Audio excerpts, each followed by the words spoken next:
Raja Ampat versus keserakahan tambang, pejabat kebal, rakyat tertipu, dan sisa-sisa perlawanan. Halo sahabat EW Live TV, selamat datang di ruang di mana kritik sosial dan analisis tajam bersatu.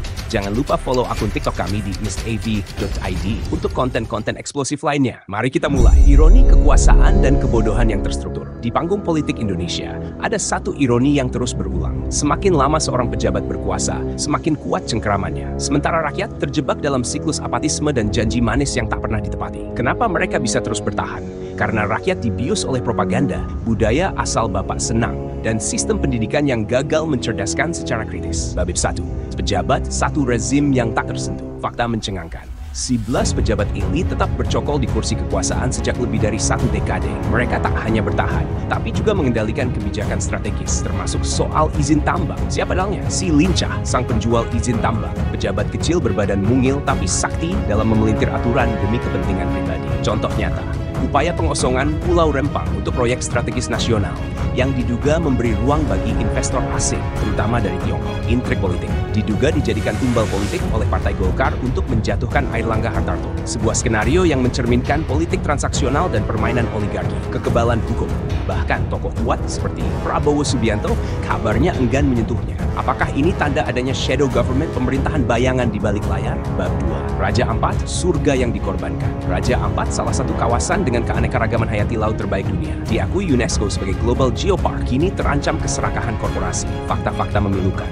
5 perusahaan tambang mendapat izin, tapi hanya PT Tegak Nikel yang masih berproduksi.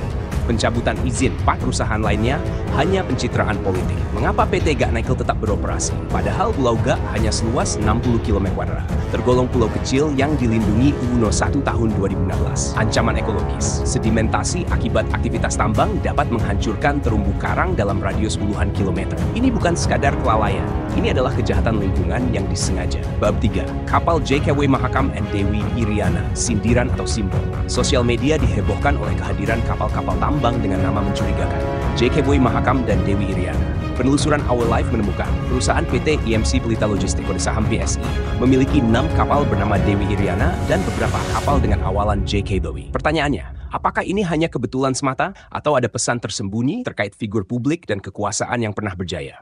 Jika memang tak ada maksud apa-apa, mengapa menggunakan nama yang rentan menimbulkan tafsir publik? Penutup, bangun, atau mati dalam lena. Perlawanan sejati tidak datang dari massa yang pasrah, tapi dari rakyat yang sadar dan kritis. Ya, perjuangan memang dimulai oleh segelintir yang terdidik dan peduli. Tapi, sampai kapan kita membebankan semua pada mereka? Ketidakpedulian adalah awal dari kehancuran. Jika video ini menggugah nurani Anda, jangan hanya menonton, bertindaklah. Like, share, subscribe, ikuti kami di @OLiveTV, TikTok, and EggVID, Facebook, facebook.com/Imperatore SC. Suara Anda bisa jadi peluru paling tajam dalam perang melawan keserakahan dan kebodohan yang terstruktur.